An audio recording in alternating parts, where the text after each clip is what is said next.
اعوذ باللہ السمیع العلیم من الشیطان الرجیم بسم اللہ الرحمن الرحیم الحمد للہ رب العالمین الصلاة والسلام علی سید الانبیاء والمرسلین وآلہ الطیبین الطاہرین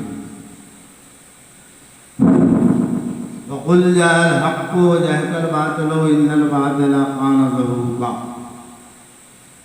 وننزل من القرآن ما هو شفاء ورحمة للمؤمنين ولا يزيد الظالمين إلا خسارا وإذا أنعمنا على الإنسان أعرض ونأى بجانبه وإذا مسه الشر كان يئوسا قل كل يعمل على شاكلته فربكم واعلموا بمن هو أهدى سبيلا ويسألونك عن الروح قل الروح من أمر ربي وما أوتيتم من العلم إلا قليلا. محترم بزرگوں، دوستوں، مریدوں، جیسا کہ آپ لوگ پہلے سے بھی جانتے ہیں کہ ہم لوگوں کا خانقاہ میں ہندی ایک اب الگ طریقے سے الگ نام سے جانا جا رہا ہے. اس سے پہلے مرکز افضلیہ کے نام سے جانا جاتا تھا، جو اب الگ ہو چکا ہے. اب آئیے ہم لوگ اس بات کا غور و فکر کریں اور جانیں کہ ہم لوگوں کو حق پر چلنے کے لیے کیا کرنا چاہیے اور اللہ تعالیٰ کا کیا فرمان ہے. یہ تو سبھی لوگ ایسے باتوں سے واقف نہیں ہیں، لیکن حق و باطل کا جنگ جو ہے شروع سے ہی جاری ہے. آغاز اس جگہ سے کیا جانا چاہیے اور کرتے ہیں بسم اللہ الرحمن الرحیم، یعنی آغاز کرتا ہوں میں وہیں سے جہاں سے تمام مخلوقات کی آغاز و ابتدا. بے شک جو تبدیل کرنے والا، بدل دینے والا اور رحم کرنے والا ہے.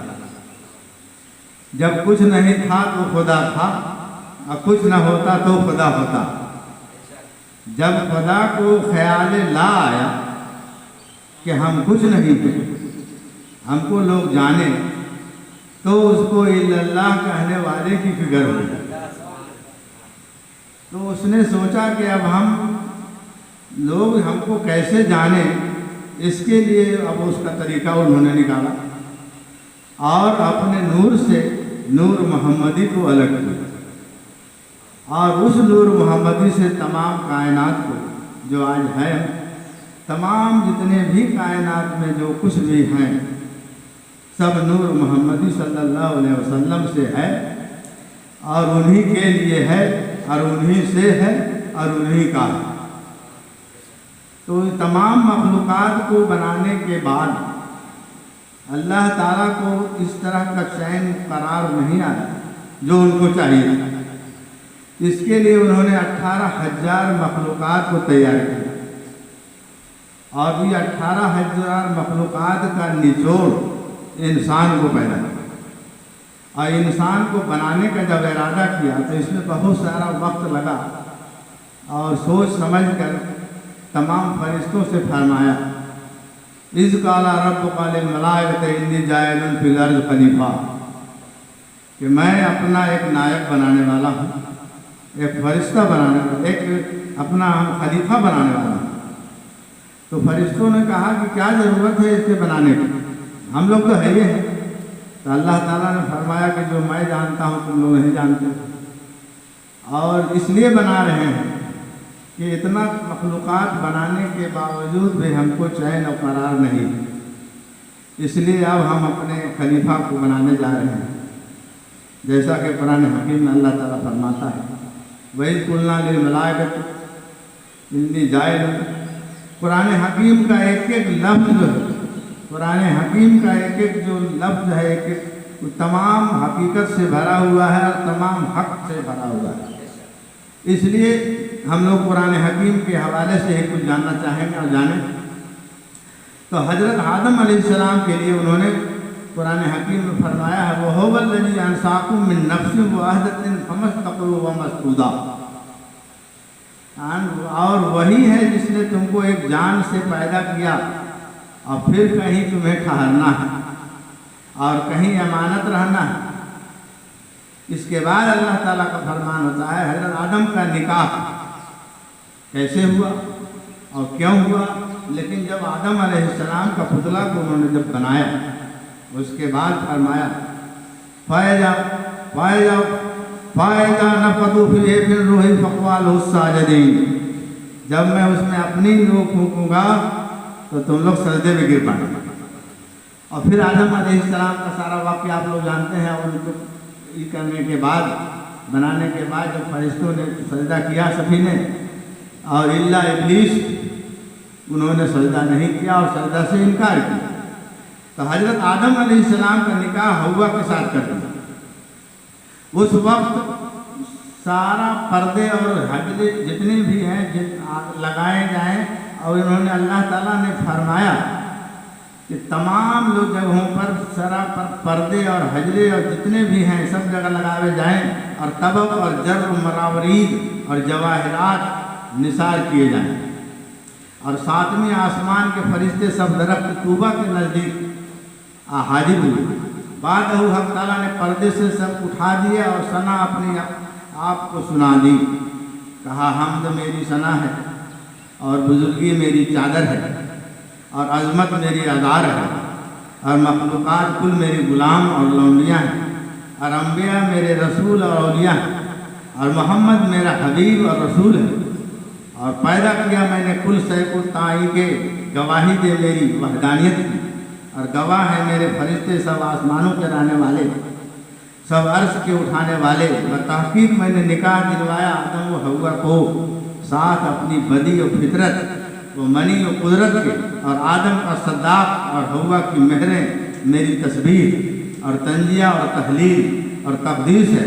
نہیں کوئی معبود سوائے خدا تعالیٰ کے، ایسا خدا کہ واحد ہے، نہیں ہے اس کا کوئی شریک۔ اے آدم تم اور تمہاری عورت جنت میں جا رہو اور کھاؤ وہاں کے سب میوے محفوظ ہو کر، اور نہ جاؤ اس درخت کے پاس جو پھر تم بے انصاف ہو جاؤ گے، اور سلام میرا تم پر جیو اور رحمت اور برکت کے ساتھ۔ بعد ہو آدم علیہ السلام نے خود یہ ثنا پڑھی، سبحان اللہ والحمدللہ ولا الہ الا اللہ واللہ اکبر ولا حول ولا قوت الا باللہ العلی العظیم۔ اس کے بعد پھر وہاں سے جو واقعہ ہوا وہ سبھی لوگ جانتے ہیں۔ پھر زمین پر اتارا گیا، اور یہاں نامعلوم کتنے دن تک آدم علیہ السلام روتے رہے، یہاں تک کہ دریا رواں ہو گیا، اور آدم علیہ السلام کو اتارا گیا سرندیپ میں، اور ماں حوا کو اتارا گیا جدہ میں۔ پھر ان دونوں کو وہاں ملاقات ہوئی، اس کے بعد وہاں سے بچے ہونے کا سلسلہ جاری ہوا۔ تو پہلا جو لڑکا ان کا ہوا ان کا نام تھا قابیل، اور اس کے ساتھ ایک لڑکی ہوئی تھی جس کا نام تھا اقلیمہ، اور دوسرے بار میں اس کا نام تھا، اب لوگ سبھی جانتے ہیں، قابیل کے بعد حابیل، اور اس کے ساتھ جو بہن پیدا ہوئی تھی اس کا نام تھا غازہ۔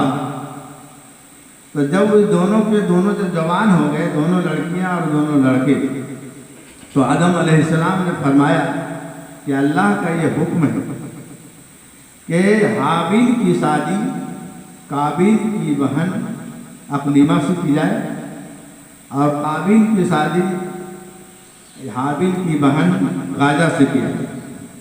تو قابیل چونکہ اس وقت بھی سب سے پہلے بڑا لڑکا قابیل ہی تھا، اور اس نے انکار کیا، اپنے والد صاحب کا بات ماننے سے انکار کیا، اور کہا کہ نہیں، کیونکہ اس کو یہ نہیں پتا تھا کہ اپنی بہن سے بھی شادی ہونا جائز ہے۔ لیکن آدم علیہ السلام کو جو یہ بتا دیا گیا تھا کہ چونکہ یہ تمہاری اپنی بہن ہے، اس سے تمہاری نکاح نہیں ہو سکتی، حابیل سے اس کا ہونا چاہیے، اور حابیل کا ہونا چاہیے تمہاری بہن اقلیمہ کے ساتھ، اور تمہارا ہونا چاہیے اس کی بہن غازہ کے ساتھ۔ لیکن قابیل نے نہیں مانا اور کہا کہ نہیں، ہم یہ بات کو نہیں مانیں۔ تو پھر آدم علیہ السلام کو اللہ کی طرف سے الہام ہوا کہ اب اس کے لیے اب آپ جو ہے ایک نیاز دلوائیں، ایک اللہ تعالیٰ کے لیے نیاز دلوائیے، جس کا ذکر قرآن حکیم میں آیا ہے، وَاتْلُ عَلَيْهِمْ نَبَأَ بَنِي آدَمَ بالحق اذ قربن قربانن فتقبل من عہدہما ولم يتقبل من الآخر۔ اے نبی آپ سنا دیجئے آدم علیہ السلام کے دو بیٹوں کا حوالہ۔ اللہ تعالیٰ خود فرماتا ہے اور جو بیٹے ہوئے اس کے بارے میں نہیں، لیکن یہ دونوں کے بارے میں آیا ہے کہ اے محمد صلی اللہ علیہ وسلم آپ آدم علیہ السلام کے دو بیٹوں کا قصہ لوگوں کو سنا دیجئے حق کے ساتھ، اور نیاز کی دونوں نے، یہ بھی سنا دیجئے کہ دونوں نے کس طرح سے نیاز کی، اور کچھ نیاز پھر قبول ہوئی ایک سے اور نہ قبول ہوئی دوسرے کی۔ تو عرض کی دونوں بھائیوں نے قربانی کی کوہ منا پر، اور رکھ کر دعا مانگی کہ یا الہی قربانی ہماری قبول کرو۔ سارا نیاز کا سامان لے کر حابیل نے بنایا تھا گوشت خصی کا، اس زمانے میں جس طرح کا رہتا تھا، اور اس کے ساتھ کوہ منا کا نام آیا ہے، کوہ منا پر جا کر کے انہوں نے اپنے رکھا، اور قابیل جو بنایا تھا وہ کچھ ملیدہ ٹائپ کا بنایا تھا، اس زمانے میں جیسا بن سکتا تھا۔ تو دونوں نے الگ الگ جا کر کے کوہ منا پر رکھا، اور اللہ سے دعا کی حابیل نے کہ اے اللہ ہماری نیاز کو قبول فرما۔ تو اللہ کی طرف سے ایک ملک ہوا، اور وہ ملک جو ہوتا تھا جس کو قبول ہونا کرتا تھا، یعنی اللہ تعالیٰ جس کو قبول فرماتا تھا، وہ ملک آ کر کے اس میٹیریل کو جو رکھا رہتا تھا اس کو جلا کر کے لے جاتے تھے اوپر۔ لہذا حابیل کا دعا قبول ہوا، اور انہوں نے جو رکھا تھا وہ سارا کا سارا ایک ملک آنے کے بعد وہ غائب ہو گیا، اللہ کی طرف چلا گیا، آسمان کی طرف۔ اس کے بعد باری آیا قابیل کا، اس نے جو دعا کیا گھنٹوں گھنٹوں کرتے رہا، لیکن اللہ کی طرف سے کسی طرح کا کوئی ملک نہیں ہوا اور قبولیت نہیں ہوئی۔ ہزار کوشش کرنے کے باوجود بھی اللہ سے دعا ان کا قبول نہیں ہوا، اور وہ اس رنجش میں آ کر اس نے کہا اپنے والد سے کہ ہمارا دعا نہیں قبول ہوا، ہم حابیل کو ضرور قتل کر دیں گے۔ اس نے کہا کہ نہیں دعا قبول ہوا تو کوئی بات نہیں ہے، ہم حابیل کو جینے نہیں دیں گے، ہم اس کا قتل کر دیں گے، یعنی اس کو ہم ضرور ماریں گے۔ ایسا کہہ کر وہ اپنا داؤ پہ لگاتا رہا، یہاں تک کہ وقت آیا کہ اس کو پتہ نہیں تھا کہ کیسے مرڈر کیا جائے، کس طرح سے مارا جائے، اس کو پتہ نہیں تھا۔ تو شیطان نے آ کے بہکایا اور پتہ بتایا کہ اس طرح سے مارا جاتا ہے۔ ایک کوے کو بھیج کر دو کوا لڑے، اور اس کو بھی کوئی ہلاک کرنے کے لیے ایک بڑا پتھر اٹھا کر چونچ سے اس کے سر پر دے مارا۔ لہذا یہ قابیل کو پتہ چل گیا کہ اس طرح سے مارنا چاہیے۔ تو جب حابیل سویا ہوا تھا، بے خبر سویا ہوا تو جان رہا تھا کہ ہمارا بھائی ایسا نہیں کرے گا، لیکن اللہ کو معلوم تھا اور پہلا مرڈر ہونا تھا قابیل کی طرف سے۔ تو اس نے کیا کیا کہ چونکہ پہلے سے لگائے ہوئے تھا داؤ، اور جب حابیل سویا ہوا تھا، غفلت میں نہیں تھا بلکہ بہترین سے سویا ہوا تھا، نیند میں تھا، اسی وقت ایک بڑا پتھر لا کر اس کے سر پر دے مارا۔ لہذا دنیا میں سب سے پہلا جو مرڈر ہوا ہے اس نے قابیل کے دوارا، قابیل کے ذریعے حابیل کا قتل ہوا ہے۔ لیکن مار دینے کے بعد اس کو پھر یہ نہیں پتا تھا کہ آخر یہ کیا ہوا، کیونکہ پہلا مرڈر ہوا تھا دھرتی پر، پہلا مرڈر قابیل نے کیا۔ قابیل کون تھا؟ حضرت آدم علیہ السلام کا بڑا بیٹا تھا، اس نے ہی پہلا مرڈر کیا ہے۔ اور مرڈر کرنے کے بعد اس کو کرنے کے لیے اس کو پتہ نہیں تھا کہ آخر ہم کو کس طرح سے ہی کریں، دفن کریں۔ تو پھر کوا نے آ کر کے اس کو سکھلایا، شیطان کی طرف سے اس کو سکھلایا گیا، اس طرح سے اس کو بالو کو کھود کر اپنے چنگل سے، اور اس کو کوے کو اندر کیا، اور اوپر سے پھر بالو ڈھک دیا۔ قابیل کو پتہ چل گیا کہ اس طرح سے کرنا چاہیے، وہی کام اس نے کیا، اور اس زمانے سے بھائی سے جھگڑا کا جو شروعات ہے وہ قابیل سے ہی ہوا ہے، اور پہلا مرڈر قابیل نے کیا حابیل کا۔ جب ادھر سے پھر آدم علیہ السلام جب تشریف لائے اور پوچھا کہ آخر کیا ہوا، تو اس نے وہاں پر پھر بہانہ بازی بھی کیا اور کہا ہم نے ایسا، حالانکہ وہ قبول نہیں کر رہا تھا کہ ہم نے مرڈر کیا، لیکن چونکہ آپ وہاں پر بہت سارے ان کے اور لڑکے لوگ جو تھے، کیونکہ جوان ہونے کے بعد اور بہت سارے لڑکے بھی تھے، اس لیے پتہ جب گواہ مل گیا کہ یہی مارا ہے، تو آدم علیہ السلام کو بہت افسوس ہوا اور انہوں نے اللہ سے دعا کی کہ اللہ اس طرح کا جو مرڈر ہوا ہے تو آگے چل کے کیا ہوگا.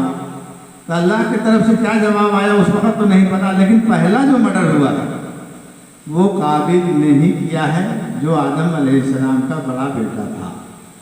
تو اب آپ غور فرمائیے کہ دنیا میں پہلا مرڈر کس نے کیا؟ حابیل کا مرڈر کس نے کیا؟ قابل نے. اور آدم علیہ السلام کا وہ بڑا بیٹا.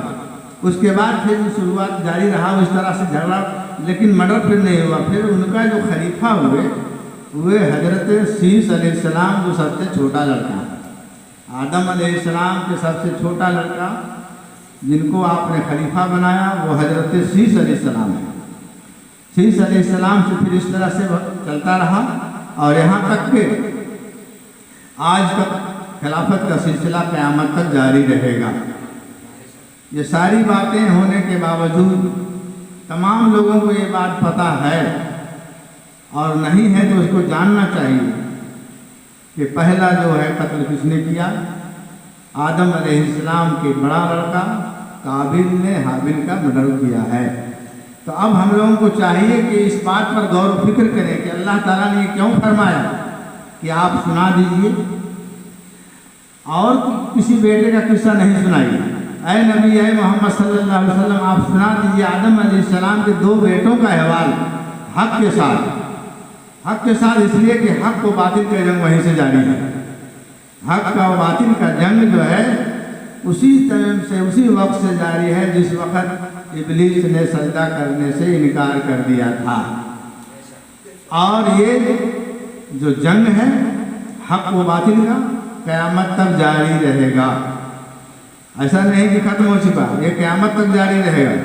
اللہ نے فرمایا کہ تمام چیزیں جتنا بھی ہیں وہ سب محمد صلی اللہ علیہ وسلم کے نور سے ہی. لا الہ الا اللہ محمد الرسول اللہ نہیں ہے کچھ بھی. شریعت میں ہے کہ نہیں ہے عبادت کے لائق کوئی بھی سوائے اللہ کے، اور محمد صلی اللہ علیہ وسلم اللہ کے رسول ہیں. لیکن طریقت میں اس کا جو تفسیر کرتے ہیں، طریقت میں جو اس کو بزرگان دین نے جو کہا ہے وہ یہ ہے کہ نہیں ہے کچھ بھی بجز خدا کے. نہیں ہے کچھ بھی بجز خدا کے. تو جب کچھ بھی نہیں ہے بجز خدا کے تو پھر جھگڑا کس بات کا ہے؟ تو جھگڑا اس بات کا ہے نہیں ہے کچھ بھی بجز خدا کے، یعنی تمام چیزیں اللہ کی ہی سے ذات سے ہے اور اللہ سے ہی ہے اور اللہ کے لیے ہی ہے. لیکن مسئلہ صرف یہ ہے کہ حق و باطل کی پہچان ہے. حق و باطل کا جنگ جاری ہے، یعنی حق الگ ہو جائے اور باطل الگ ہو جائے. یہی اللہ تعالیٰ جانتا ہے کہ فقط امتیاز حق و باطل روا ہے. فقط امتیاز حق و باطل روا ہے. حلال الگ ہے، حرام الگ ہے.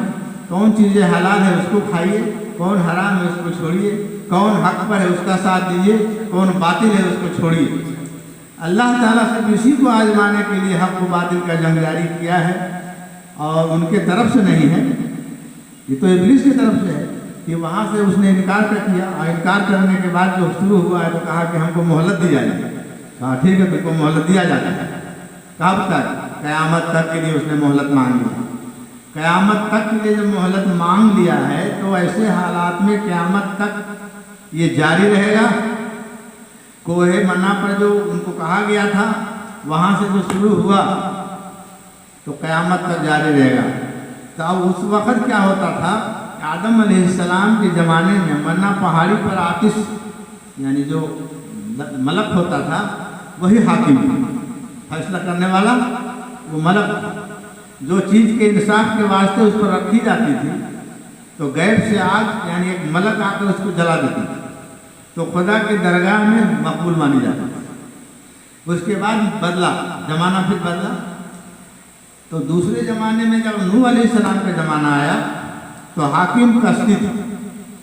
کشتی پر رکھا جاتا تھا، یعنی اس میں جھوٹ اور سچ کا پتہ معلوم ہونے کے لیے جو شخص ہاتھ رکھ کر بولتا تھا اگر کشتی ساکن رہتی تو سمجھ جاتا ہے کہ وہ شخص سچا ہے، اگر ہلتی تو وہ آدمی جھوٹا ہے. اب سچ جھوٹا وہیں سے چلا جائے، سنتے جائیے. اس کے بعد حضرت یوسف علیہ السلام کے زمانے میں حاکم سعد سے ہے